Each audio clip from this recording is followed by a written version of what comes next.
बहुत स्वागत आप सभी का। आप देख रहे हैं 3 का तड़का। आप सबके साथ मैं हूं प्रियंका राय। बुलेटिन की शुरुआत नेपाल से मिल रही खबर के साथ करेंगे, जहां पर लगातार भारी बारिश का सिलसिला जारी है और कई शहरों में बारिश के चलते हाहाकार मचा हुआ है। बाढ़ की चपेट में आने से अब तक 170 लोगों की मौत हो चुकी है। नेपाल के कई हिस्से बारिश से जलमग्न है। तस्वीरें देखकर अंदाजा लगा सकते हैं कि किस कदर बारिश के चलते इस वक्त नेपाल में तबाही मची हुई है। अधिकारियों की माने तो अब तक 79 से ज्यादा लोग लापता हैं, जिनकी तलाश की जा रही है। वहीं जगह जगह फंसे लोगों के रेस्क्यू के लिए 20,000 से ज्यादा सैनिक तैनात किए गए हैं। तो बाढ़ और तबाही की 2 अलग अलग तस्वीरें नेपाल से इस वक्त आप देख पा रहे हैं, जहां पर बाढ़ के चलते कई लोग लापता भी हो गए हैं और ऐसे में उन्हें ढूंढने की भी कोशिश की जा रही है। कई लोगों के घर तबाह हो गए हैं, कई परिवार उजड़ गए हैं और चारों तरफ चीख पुकार मची हुई है। तस्वीरें आप देख पा रहे हैं जहां पर कई घर पानी में पूरी तरह से डूब चुके हैं। हालांकि वहां पर लगातार रेस्क्यू ऑपरेशन भी चलाया जा रहा है।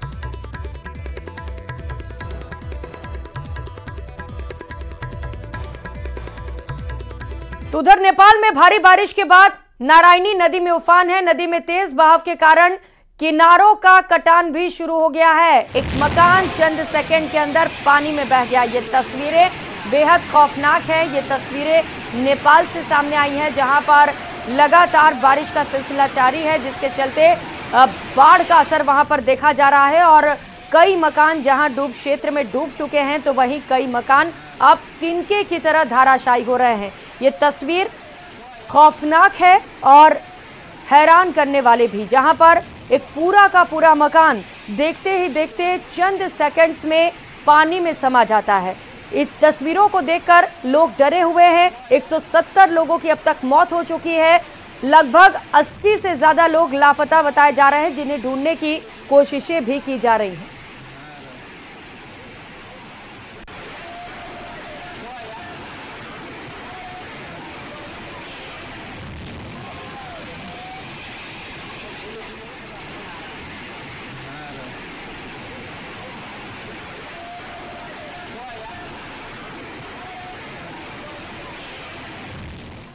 तो नेपाल में भारी बारिश से बाढ़ जैसे हालात हैं। कई इलाके जलमग्न हैं, गांव टापू में बदल चुके हैं। हालात ये है कि लोगों को घर से निकलना भी मुश्किल हो गया है। उन्हें घर से निकलने में डर लग रहा है। प्रशासनिक अमला लगातार रेस्क्यू ऑपरेशन में जुटा है। एनडीआरएफ की टीम ने नारायण घाट से कई लोगों का रेस्क्यू किया। रेस्क्यू की तस्वीरें आप देख पा रहे हैं, जहां पर सड़कों पर भी नाव चल रहे हैं और सड़क सैलाब बन चुका है। कई गांव टापू में तब्दील हो चुके हैं। लोग घरों में फंसे हुए हैं क्योंकि वो बाहर नहीं निकल पा रहे। बच्चों का भी रेस्क्यू किया जा रहा है। घर घर नाव के जरिए जाकर रेस्क्यू टीम लोगों को सुरक्षित जगहों तक पहुंचाने में जुटी है।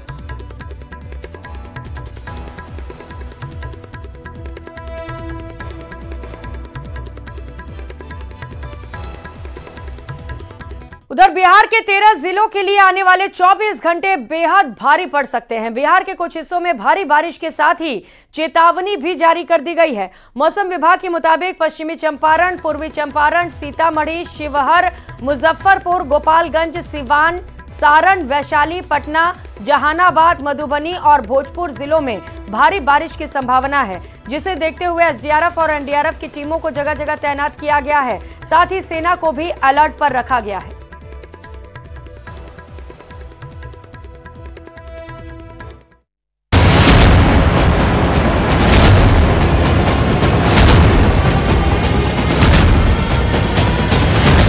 बिहार में गंगा गरज रही है।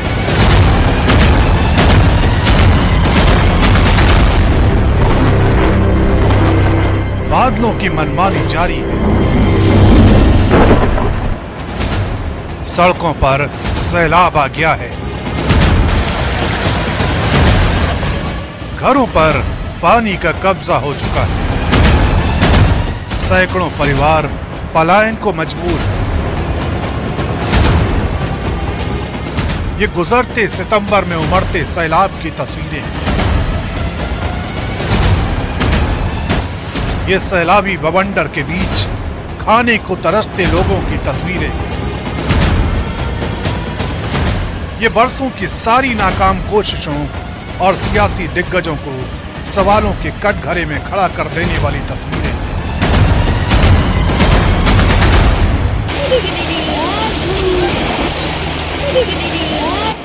ये बिहार की तस्वीरें हैं, वही बिहार जो नेपाल से बहकर आते सैलाब के आगोश में डूबता जा रहा है।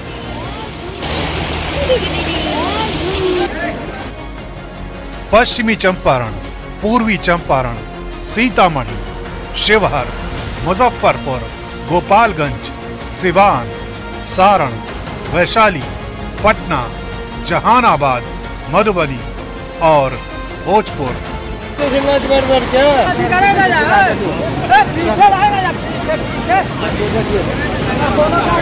ये वो जिले हैं जहां सैलाब ने डेरा डाला हुआ है। बारिश का ब्रेक फेल है, लोग बेबस और परेशान हैं। कुदरत की जद से कोई अछूता नहीं है। नेपाल में आपदा आती है तो असर भारत पर भी पड़ता है, खासतौर पर बिहार पर।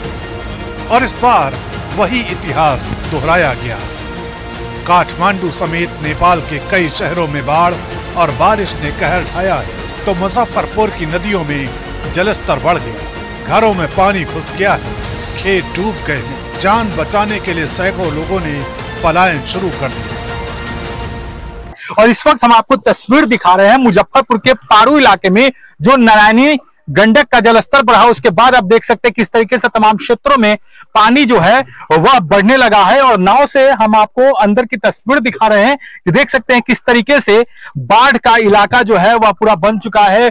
काफी ज्यादा पानी जो है, जिस रफ्तार से पानी बढ़ रहा है, तो समझा जा सकता है कि कई इलाके जो है उन तमाम ग्रामीण क्षेत्रों में भी जो है, जो घरों में है, उन तमाम जगहों पर पानी भर जाएगा। ऐसे में लोग काफी परेशान हैं। नाव पर जो लोग हैं उनसे भी हम बात करेंगे। कौन गांव है यह? जी सुहासी घाट है। सुहासी घाट है जी। कितना पानी कितना देर में बढ़ा है ये? पानी बढ़ा है सर 4 घंटा में। 4 घंटे में इतना बढ़ गया? और कितने जगह, कितना गांव प्रभावित हो जाएगा इससे? लमसम सर 10 गांव है। 10 गांव हो जाएगा जहाँ पानी घुस जाएगा घर में? जी हाँ, घुस जाएगा। मुजफ्फरपुर में गंडक और बागमती ने तबाही मचानी शुरू कर दी है। बागमती का जलस्तर खतरे के निशान से ऊपर है, जिससे औराई और कटरा इलाके के कई गांवों में बाढ़ का पानी घुस चुका है।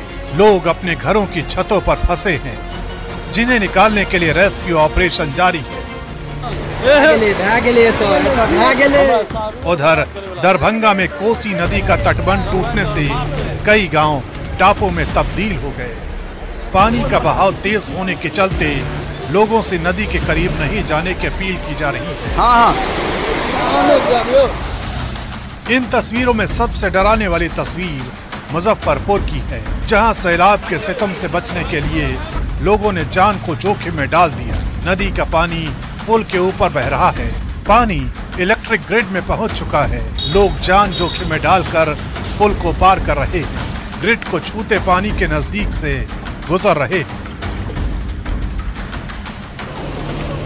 बिहार की इस हालत के पीछे नेपाल सीधे तौर पर जिम्मेदार है। नेपाल में हुई हाहाकारी बारिश ने पिछले 54 साल के रिकॉर्ड को तोड़ दिया है। बाढ़ और बारिश के बाद भूस्खलन ने सैकड़ों लोगों की जान ले ली है। नेपाल के 60 से ज्यादा नेशनल हाईवे ठप हैं। सैकड़ों घर और पुल दब गए या फिर बह गए हैं और सैकड़ों परिवार बेघर हैं।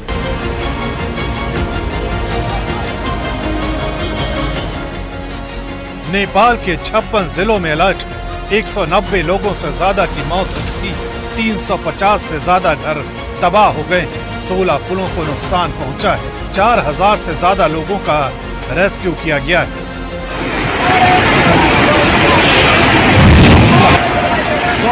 नेपाल में नारायणी नदी उफान पर है। नदी में तेज बहाव के कारण किनारों पर कटान शुरू हो गया है।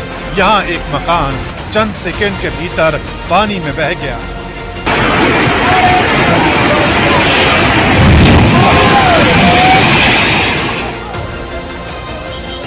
ऐसी तस्वीरें नेपाल से लेकर बिहार तक हर कहीं दिख रही हैं। डर का माहौल है। लोगों से नदी के करीब न जाने की अपील की जा रही है। कर्मचारी चयन बोर्ड से जुड़ी इस वक्त की बड़ी खबर आपको बता दें, बोर्ड के परीक्षाओं में ड्रेस कोड में संशोधन किया जाएगा। बोर्ड के परीक्षा केंद्र में ड्रेस कोड में जो ड्रेस कोड लागू किए जा रहे हैं उसमें संशोधन करने की तैयारी है। हाफ बाजू की जगह पूरी बाजू की शर्ट अलाउ की जाएगी। पूरी बाजू की शर्ट चलेगी लेकिन सादा बटन वाली लागू की जाएगी। तो बोर्ड की परीक्षाओं में जो ड्रेस कोड लागू किया गया है उसमें बदलाव किया जा रहा है। हाफ बाजू की जगह अब जो स्टूडेंट्स हैं वो पूरी बाजू की शर्ट पहन सकते हैं, लेकिन उसमें सादा बटन ही लगाना पड़ेगा और इसमें किसी तरीके के डिजाइनर बटन का आप इस्तेमाल नहीं कर सकते हैं।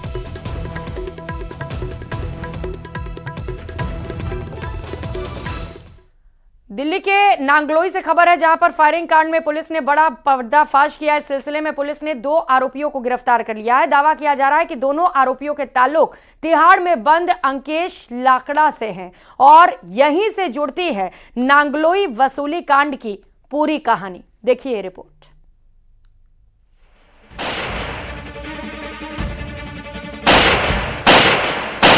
नांगलोई फायरिंग कांड में दिल्ली पुलिस का एक्शन।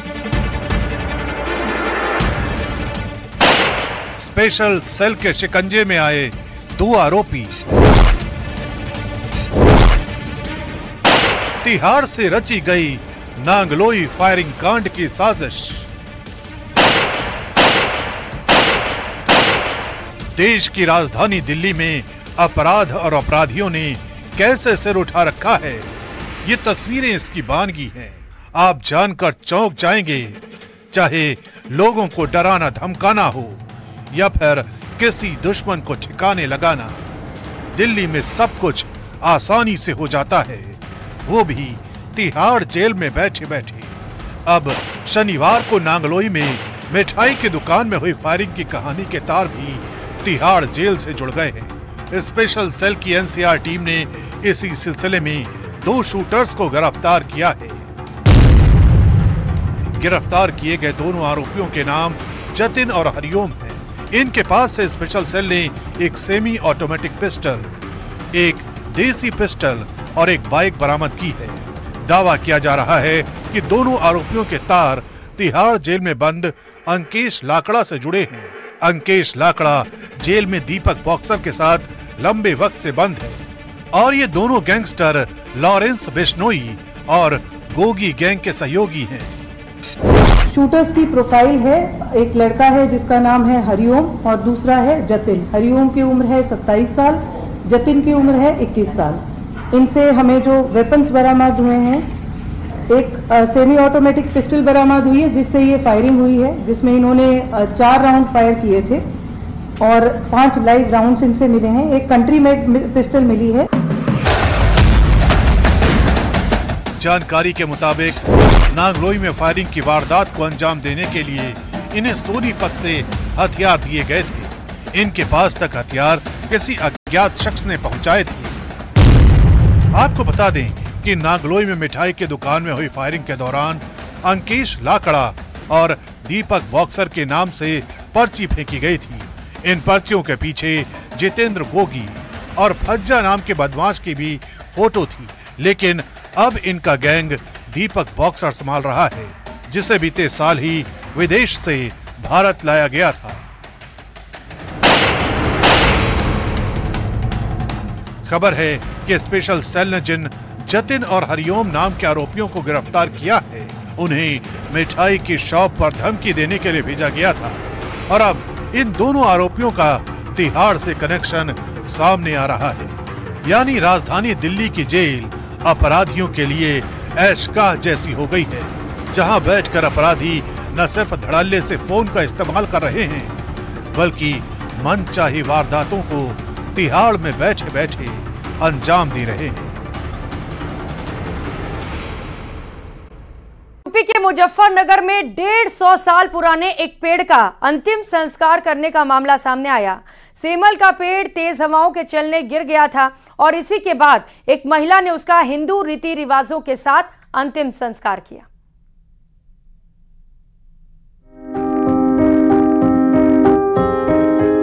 इंसान और जानवरों का प्रेम अक्सर देखने को मिलता है, वहीं प्रकृति प्रेमियों की भी दुनिया में कमी नहीं है। मुजफ्फरनगर से हैरान करने वाला मामला सामने आया। करीब 150 साल से एक सेमल का विशालकाय पेड़ तेज हवाओं के चलने के बाद जमीन पर गिर गया। जिस पेड़ ने कई पीढ़ियों तक लोगों को छांव देने का काम किया, वो अब इस दुनिया से जा चुका था। बेरड़ा गंगनहर पटरी पर सेमल का पेड़ तेज हवाओं को सहन नहीं कर पाया। शालू सैनी नाम की महिला को इसकी जानकारी हुई तो वो पेड़ को देखने पहुंच गई। बाद में उन्होंने पेड़ का अंतिम संस्कार करने का फैसला किया, जो देखने सुनने में भी नहीं आता कि किसी पेड़ का शमशान घाट पर अंतिम संस्कार हुआ हो। लावारिस शवों का अंतिम संस्कार करने वाली शालू ने सेमल के पेड़ का तर्पण करने का बीड़ा उठाया। बेरड़ा से पेड़ की कुछ लकड़ियां लाकर हिंदू रीति रिवाज से नई मंडी शमशान घाट पर उसका अंतिम संस्कार किया गया। मुझे आभास हुआ, ऐसा अंदर से मुझे फील आया कि जो है जैसे अपने किसी बुजुर्ग के जाने से दुख होता है, मुझे ऐसे मतलब अंदर से मुझे फील हुआ।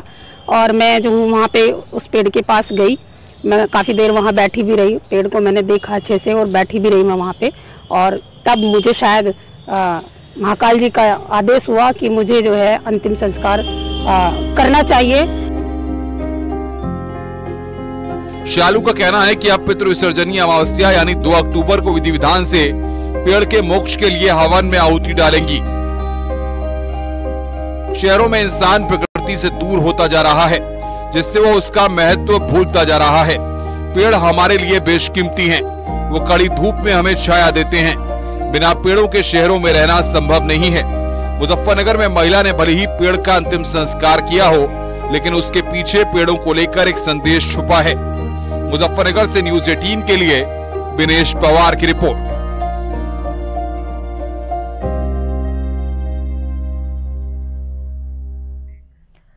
अगली खबर मुंबई से है, जहां धारावी इलाके में एक मस्जिद के अवैध हिस्से को तोड़ने का काम शुरू हुआ है। मस्जिद के ट्रस्टी अवैध हिस्से को तोड़ने का काम कर रहे हैं और इससे पहले बीएमसी ने मस्जिद के अवैध हिस्से को लेकर कई बार नोटिस जारी किया था। 21 सितंबर को नोटिस की डेडलाइन खत्म होने के बाद बीएमसी की टीम अवैध हिस्से को तोड़ने के लिए धारावी पहुंची थी, लेकिन लोगों के विरोध के बाद ये कार्रवाई नहीं हो सकी। इसके बाद पुलिस ने मस्जिद ट्रस्ट को 5 दिनों का समय दिया था और कहा था कि मस्जिद प्रबंधन खुद ही अवैध हिस्से को तोड़े, नहीं तो बीएमसी कार्रवाई करेगी।